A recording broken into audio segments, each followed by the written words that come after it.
드리겠습니다. 예수님께서 오병이어의 기적을 일으키신 후에 군중들과 뭔가 엇갈린 부분이 나타나는 것을 봅니다. 마치 동문서답하듯이 예수님은 예수님대로 이야기하시고 유대인들은 유대인대로 예수님의 말을 이해하지 못하는 그런 상황이 벌어지게 된 것이죠. 예수님께서 자신을 하늘에서 내려온 떡이라고 하시는 이 말씀이 발단이 됩니다. 그래서 유대인들이 예수님에 대한 불신으로 서로 수군거리게 되죠. 본문 41절 42절에 자기가 하늘에서 내려온 떡이라 하심으로 유대인들이 예수에 대하여 수군거려 이르되 이는 요셉의 아들 예수가 아니냐, 그 부모를 우리가 아는데 자기가 지금 어찌하여 하늘에서 내려왔다고 하느냐고 하지요. 예수님은 그들의 수군거림에 대하여 설명하거나 이해를 구하거나 그에 대하여 어떤 말씀을 해주시지 않으시고 오히려 너희는 서로 수군거리지 마라. 나를 보내신 아버지께서 이끌지 아니하시면 아무도 내게 올 수 없으니 오는 그를 내가 마지막 날에 다시 살리리라고 말씀을 하십니다. 대부분의 사람들은 오해를 받으면 어떻게든 설명을 해서 오해를 풀려는 시도를 합니다. 그런데 예수님은 수군거리는 사람들의 오해를 풀어주려고 하지 않습니다. 왜 그러실까요? 또 떡이라는 의미를 생각해 보게 됩니다. 우리말 떡은 원래는 빵이지요. 유대인들에게 빵은 그들이 먹는 주요한 식사입니다. 우리는 떡을 별식으로 생각하므로 사실은 밥으로 번역을 하여야 원문의 의미와 부합합니다. 사람에게 밥이 없으면 살 수 없습니다. 밥은 사람들에게 필요한 에너지를 공급해주는 생존에 있어서 반드시 필요한 것입니다. 그러므로 예수님이 자신을 떡이라고 하실 때는 첫째로 우리가 알고 있는 육신적인 양식이 아닌 것을 알 수 있죠. 더불어 영생, 즉 영원한 생명을 얻고 누리기 위해서는 반드시 필요한 것임을 말씀해 주고 계십니다. 더 나아가서 예수님은 53절에서 인자의 살을 먹고 인자의 피를 마신다는 말씀을 통해서 생명을 주는 떡이라는 말씀이 예수님 자신의 살과 피로 된 육신의 생명을 가리키는 것임을 보여주십니다.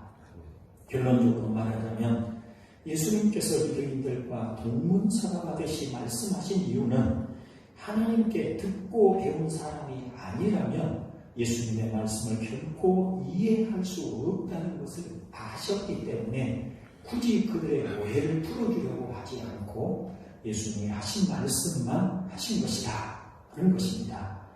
또한 왜 예수님이 자신을 생명의 떡이라고 하시는가 하는 것에 대해서는 예수님의 죽으심을 통하지 않고는 결코 생명을 얻지 못한다는 것을 가르쳐 주고 계십니다. 왜 그런지 이제 차근차근 살펴보겠습니다.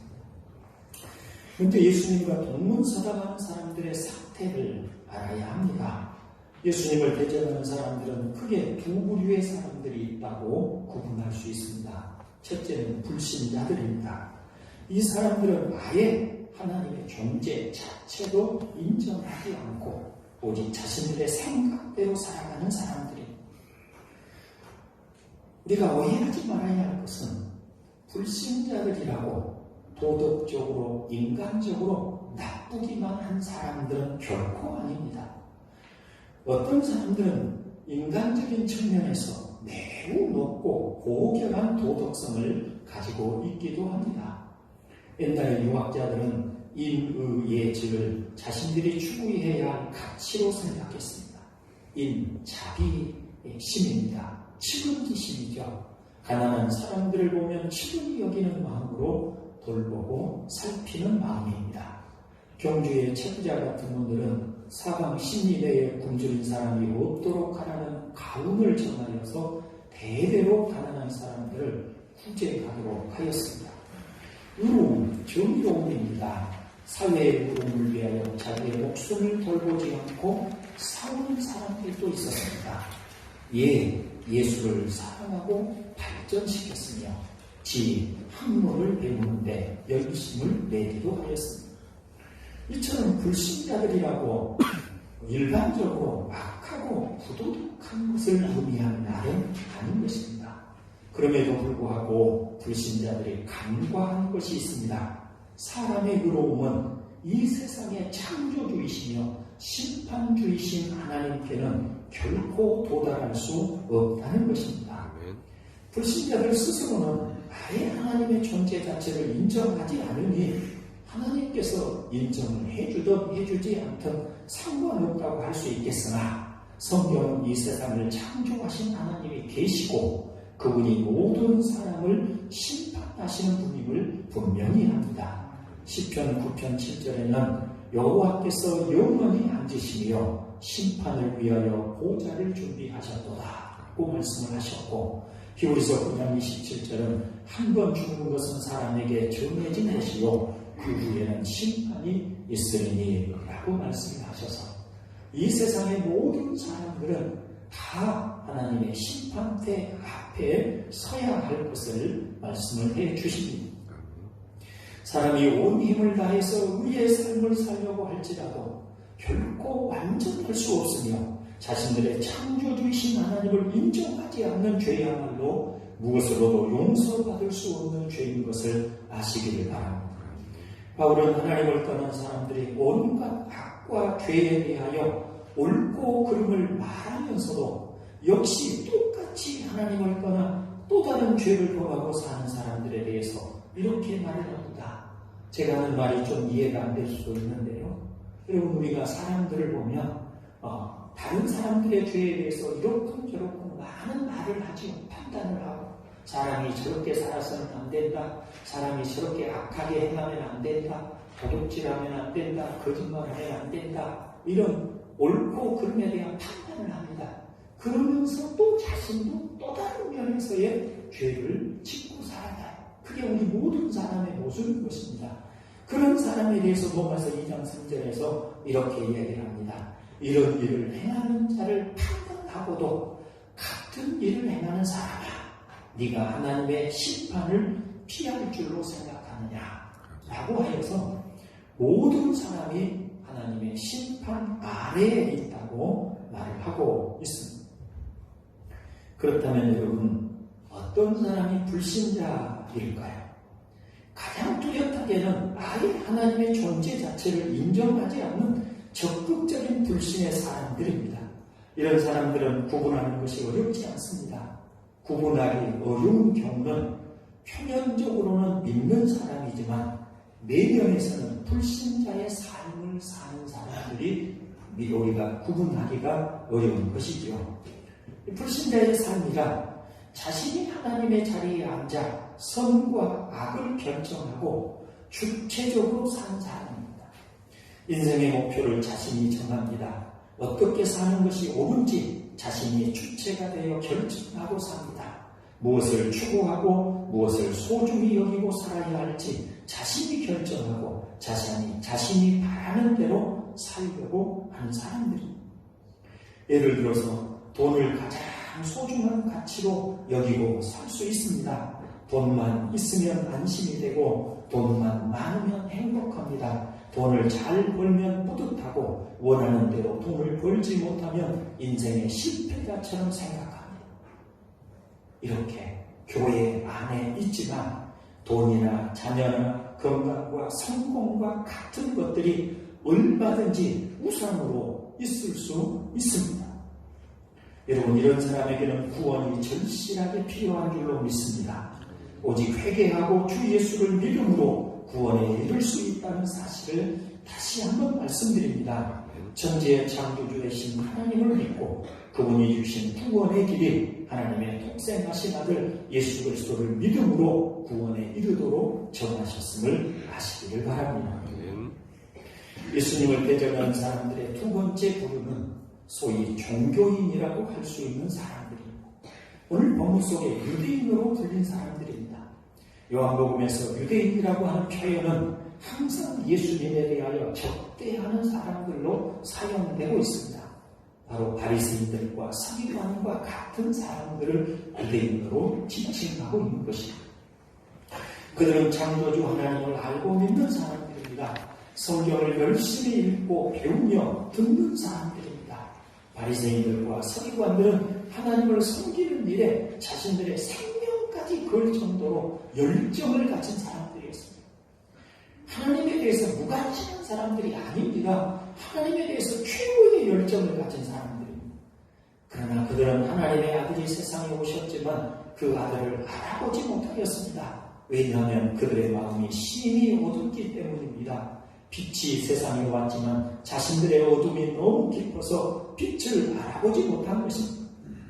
이들의 특징은 자신들의 열심이 하나님을 만족시켜드릴 수 있다고 생각하는 것입니다. 자신들에 대해서 낙관적인 사람들. 그런데 바울은 그들에 대해서 그들이 하나님께 열심히 있으나 올바른 지식을 따는 것이 아니니라 하나님의 의를 모르고 자기 의를 세우려고 힘써 하나님의 의에 복종하지 아니하였느니라고 하여서 잘못된 열심을 가진 사람들임을 말을 합니다. 이 사람들은 왜 하나님께 열심을 가졌으나 올바른 지식에 따른 것이 아니라고 하는지 아십니까? 그들은 인간의 부패성을 알지 못하기 때문입니다.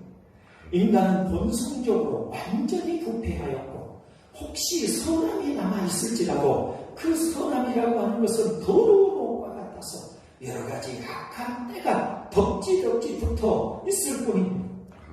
무엇보다도 그들이 이해하지 못한 것은 사람이 아무리 도덕적으로 노력하고 예를 쓴다고 할지라도 완전히 거룩하신 하나님 앞에서는 결코 합당한 것이 되지 못한다는 것입니다. 바울이 말한 바 율법의 행위로 그의 앞에 의롭다 하심을 얻을 육체가 없나니 율법으로는 죄를 깨달음이니라고 말씀을 하고 있는 것입니다. 잠시 고개를 들고 저를 한번 보십시오. 여러분, 이 바리새인들과 서기관들로 지칭되는 이 유대인이라고 표현되는 이 사람들은 하나님께 대한 열심을 가지고 있습니다. 그런데 이 사람들은 이렇게 생각합니다. 우리가 하나님 앞에 열심히 섬기면 율법을 열심히 지키면 완전하게 율법을 지키지는 못한다 할지라도 우리의 열심을 보시고 하나님이 우리를 받아주실 거라고 생각을 합니다. 그런데 하나님 앞에서는 한 가지의 죄든 10가지의 죄든 똑같은 죄일 뿐입니다. 그러므로 그들의 죄에 대해서는 하나님의 심판을 결코 피할 수가 없기 때문에 그런 자기들의 의로는 하나님 앞에 절대로 인정받을 수도 이해받을 수도 없다는 것을 그들은 알고 있지 못한 것입니다. 그러므로 말미암아 그들은 자신들의 열심으로 애를 쓰고 노력을 하지만 하나님께서는 그게 아니라고 하시는 거죠. 그게 아니라고 하시는데도 불구하고 그것만 붙잡고 이 길만 가려고 하는 사람들이 바로 이 사람들인 것입니다. 다시 설교문을 보십시오. 하나님께서는 인간의 어떤 노력이나 방법으로도 결코 구원에 이를 수 없음을 아셨기에 인간을 구원할 다른 길을 주셨습니다. 로마서 3장 24절에서 그리스도 예수 안에 있는 속량으로 말미암아 하나님의 은혜로 값없이 의롭다 하심을 얻은 자 되었느니라고 하신 그 길. 인간은 율법을 잘 지키려고 해도 결코 완전하게 지킬 수 없습니다. 왜냐하면 인간이 가진 부패함 때문입니다. 하나님이 요구하시는 바가 10인데 1이나 2 정도의 노력을 한 것을 가지고 인정을 받으려 하는 것은 하나님께 합당하지 않습니다. 그래서 하나님이 주신 방법은 하나님의 독생하신 아들이시며 죄 없으신 예수 그리스도를 통하여 우리의 죄의 값을 속량, 즉 우리의 죄값을 대신 하나님의 아들로서 치우게 하시고 대신에 자신의 죄인됨을 겸손히 인정하고 예수 그리스도께 자신의 죄를 속량해 주신 바를 믿으면 예수님 때문에 의롭다고 인정을 해 주시고 구원을 주신다는 하나님의 길을 제시해 주신 것입니다. 그러나 여기 유대인들로 표현되는 사람들은 그와 같으신 하나님의 구원의 길을 거부하고 있는 것입니다. 하나님이 보내신 구세주를 인정하지 않고 있습니다. 하나님께서는 예수님을 통해서 우리 죄값을 속죄하심으로 구원의 길을 주셨는데 이 사람들은 그 길을 거부하고 아닙니다. 우리가 율법을 지켜서 구원을 얻겠습니다. 우리가 열심히 노력하고 하나님의 뜻에 순종해서 우리가 구원을 이루겠습니다. 하나님을 만족시켜드리겠습니다. 라고 하고 있는 것입니다. 언밸런스인 것이죠. 여러분, 그들만 그럴까요? 앞에서 불신자들 가운데 종교적인 불신자가 있다는 말씀을 드렸지만 역시나 종교적인 그리스도인들도 있습니다. 종교적인 사람들은 늘 자신들의 노력과 열심으로 하나님을 만족시켜드리려고 합니다. 그런 분들은 교회에서 누구보다 열심을 가진 분들이고 모든 사람들에게 충성스러운 그리스도인들로 인정을 받습니다. 그러나 그들이 하나님께 열심을 내는 동기를 살펴보면 그런 분들이 왜 올바른 진리를 따르는 것이 아님을 알 수 있습니다. 종교적인 그리스도인들이 하나님께 순종하는 동기는 두려움과 불안 때문입니다. 하나님께 순종하지 못하면, 하나님 말씀대로 살지 못하면, 충성하지 못하면 하나님으로부터 징계를 받을 것입니다. 그러므로 하나님께 순종하라고 하는 요구에 따라서 두려움과 불안 때문에 순종하려 하는 것입니다. 또 순종하는 동기가 하나님으로부터 무엇인가 받기 위해서이기도 합니다. 열심히 기도했더니 하나님께서 이렇게 채워주셨다고 자랑하는 사람들입니다. 종교적인 사람들은 건강을 위하여, 범사에 잘되는 축복을 누리기 위하여, 내세의 구원을 얻기 위하여 기도하고 봉사하며 구제와 선행을 합니다. 이런 사람들은 상황이 잘못되면 분노합니다. 원망합니다. 내가 이만큼 수고하고 노력했는 만큼 하나님께서 안녕과 번영을 주셔야 한다고 믿는데 결과가 그렇지 못하기 때문입니다. 또 신앙생활에 조금 열심을 낼 때는 열심을 내지 못하는 사람들을 비판하고 자신이 열심을 내지 못할 때는 하나님께 매를 맞을 것 같은 두려움에 한껏 움츠려 들기도 합니다. 교회 안에 종교적인 그리스도인들이 너무나 많다는 것을 아십니다. 문제는 이런 종교적인 그리스도인들은 본인들의 의도와는 달리 사실은 하나님의 구원의 복음을 거부하고 있다는 것입니다. 하나님은 우리의 어떤 행실이나 방법으로 구원의 길이 없기 때문에 하나님의 아들을 통해서 구원을 베푸셨는데 종교적인 그리스도인들은 바리새인들과 같이 늘 자신들의 수고와 열심으로 하나님을 기쁘시게 하려고 한다는 것입니다. 말하자면 물에 빠져 죽어가면서도 자신을 구하려고 던진 밧줄을 잡지 않고 열심히 손과 발을 올려서 살아보겠다고 하는 식입니다. 이러한 사람들은 진정한 복음을 알지 못하는 사람들인 것입니다. 자신들이 철저하게 하나님 앞에 무가치하고 어떤 방법으로도 하나님 앞에서 의롭다함을 얻을 길이 없다는 철저한 자기 부정이 있을 때 거기에 하나님이 주신 복음을 믿음으로 받아들이는 줄로 믿습니다. 물론 이론적으로 오직 믿음으로 구원을 얻는다는 것과 자신들이 죄인이라는 사실을 알기는 합니다. 그러나 여전히 삶은 자신의 의지로 하나님 앞에 나가려고 합니다. 복음이 무엇입니까? 복음은 자기 자신 안에서 나오는 노력이 아닙니다. 자기 자신 안에서 나오는 어떤 것이 아닙니다. 구원의 영광이 없는 우리에게 밖으로부터, 즉 하나님으로부터 오는 구원의 손길인 줄로 믿습니다. 하나님께서 구원의 길을 마련하시고 모든 방법을 준비하시고 단지 우리에게는 하나님이 주시는 구원의 손길을 붙잡으라고만 하시는 것입니다. 그것이 바로 믿음입니다. 그저 믿기만 하면 구원이 있다고 하시는 것입니다.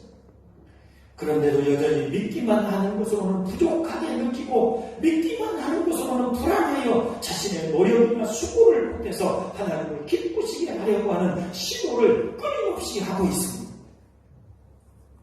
이런 종교적인 그리스도인들 또한 회개하고 복음을 믿어 구원을 받아야 합니다. 왜냐하면 그들은 참된 그리스도인들이 아니기 때문입니다.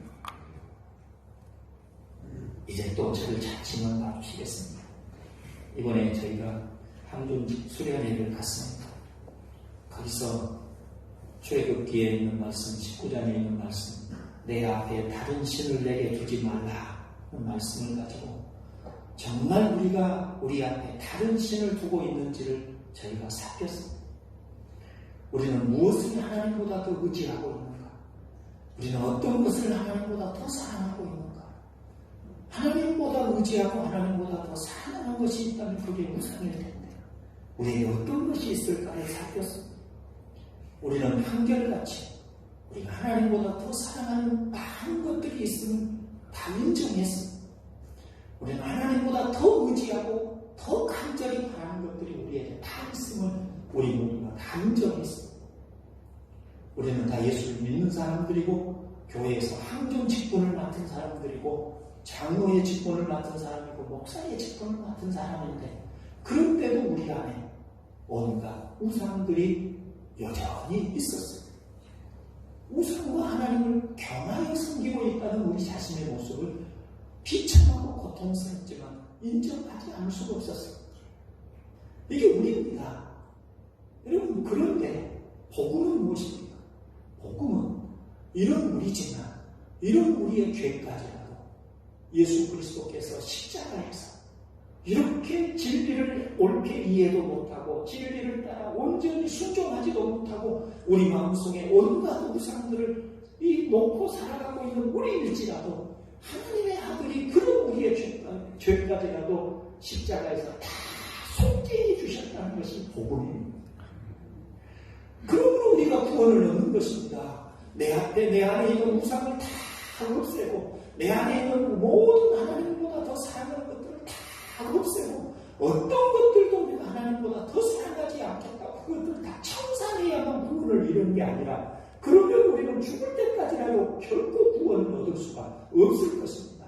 우리에게는 여전히 이런 어물이 많고 이런 연약함이 우리에게 많을지라도 하나님의 아들이 그 우리의 죄값을 다 속죄해 주셨고 다 대신해 주셨고 그러므로 우리가 구원을 얻는 것이다.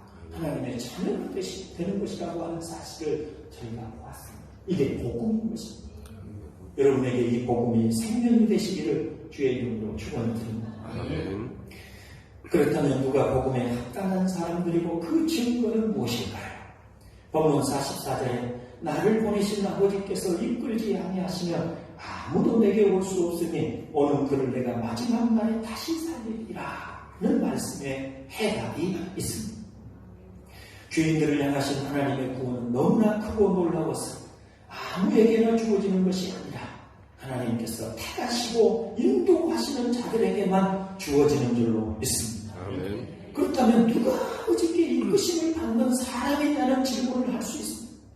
그 대답은 45절에 아버지께 듣고 배운 사람마다 내게로 오느니라는 말씀입니다. 즉 하나님께서 깨닫는 마음을 주신 사람입니다. 그 고린도전서 1장 23절 24절을 함께 읽어볼까요? 우리는 십자가에 못 박힌 그리스도를 전하니 유대인에게는 거리끼는 것이요 이방인에게는 미련한 것이오되 오직 부르심을 받은 자들에게는 유대인이나 헬라인이나 그리스도는 하나님의 능력이요 하나님의 지혜니라. 아멘. 복음은 예수 그리스도께서 십자가에서 우리의 죄를 대속하셔서 죽으셨다는 것입니다. 유대인들처럼 그 부모인 요셉을 우리가 아는데 어찌하여 자신을 하늘에서 내려왔다고 하느냐라고 하는 것이 이성적인 사람들의 일반적인 태도입니다. 그렇지 않습니까?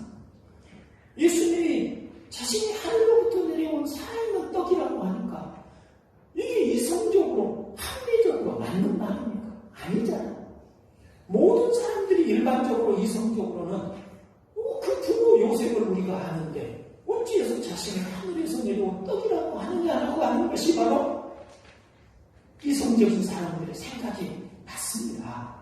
반대로 예수님을 하늘에서 내려온 분으로 알고 그분의 죽으심이 곧 자신의 허물과 죄로 말미암아 죽으신 것임을 믿는 것이 오히려 비이성적인 것입니다. 그런데도 불구하고 그것을 알고 믿는 것은 하나님으로부터 그 사실을 가르침 받았기 때문입니다. 여러분 보십시오. 정말 비이성적인 거잖아요. 예수님이 그 부모가 요셉인 것을 우리가 아는데 라고 하는 사람들의 말처럼 동정녀 마리아에게서 태어나시고 사람의 몸을 입고 있으시고 그리고 십자가에 달려 죽으신 것이 바로 나의 죄를 위해서 죽으신 것이라고 하는 사실은 비합리적이고 비이성적인 이야기. 그런데 그 사실을 누가 믿어요? 정신병자가 믿고 있나요? 아니잖아요. 지금 비이성적인 우리가 믿고 있잖아요. 저는 비이성적이지 않습니다. 이성적입니다. 합리적인 삶을 살려고 하는 사람입니다. 그런데 저는 이 사실을 분명하게 믿습니다.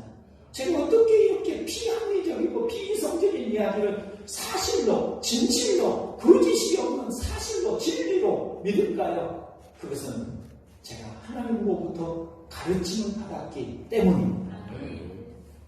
마태복음 16장 17절에 예수께서 대답하여 이르시되 바요나 시몬아 내가 복이 있도다 이를 내게 알게 하면 혈육이 아니요 하늘에 계신 내 아버지시니라 라는 말씀이 있습니다.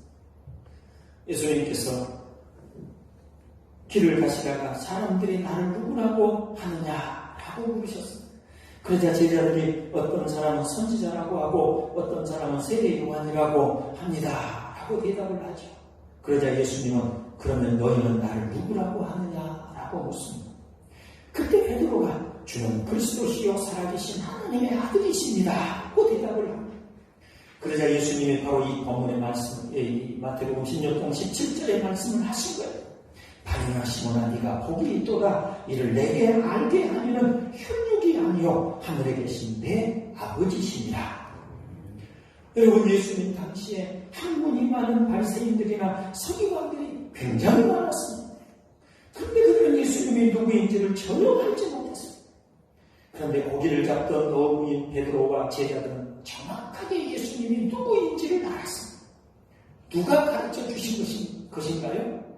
하늘에 계신 아버지께서 가르쳐 주신 줄로 믿습니다. 그것이 바로 오늘 본문 45절에 아버지께 듣고 배운 사람이라는 뜻입니다. 아버지께서 어떻게 진리를 가르쳐 주실까요? 성령을 통해서 가르쳐 주십니다. 오늘도 제가 하는 설교를 통해서 예수 그리스도를 믿음으로만 구원을 얻는다는 복음을 여러분은 들으셨습니다. 성령께서 제가 설교한 말씀을 깨닫게 해주셔서 믿음으로 구원을 받게 되면 그 사람은 아버지께로부터 가르침을 받아서 믿게 된 것이라고 말하는 것입니다.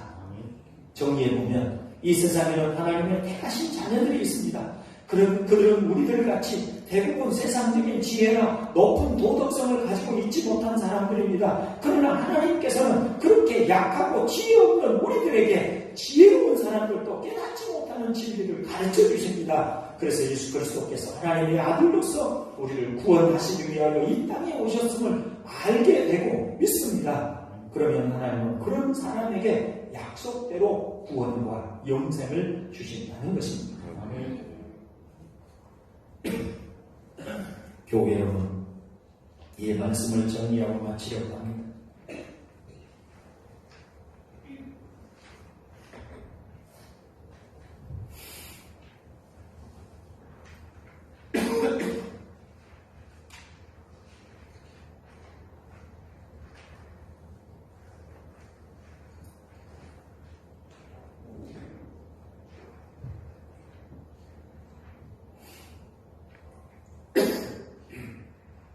그 마지막 부분을 같이 한번 읽어보겠습니다. 시작. 제가 설교하는 말씀이 모든 사람들이 납득할 만한 것이라고 생각하지 않습니다. 어떤 분들에게는 미련한 말이라고 생각될 것입니다. 어떤 분들은 너무 어려운 일이라고 여겨질 것입니다. 그러나 하나님의 가르침을 받는 사람들에게는 놀라운 진리요, 형용할 수 없는 기쁨의 말씀입니다. 교회에는 다니지만 어쩌면 많은 성도들이 하나님의 말씀에 순종한다는 명분으로 너무나 지쳐있을 가능성이 많습니다.